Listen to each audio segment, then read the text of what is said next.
darkness, my old friend, I've come to talk with you again, because a vision softly creeping left its seeds while I was sleeping,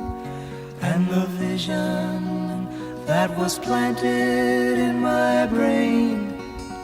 still remains within the sound of silence.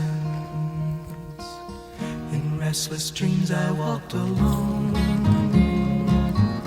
narrow streets of cobblestone, neath the halo of a street lamp. I turned my collar to the cold and damp, when my eyes were stabbed by the flash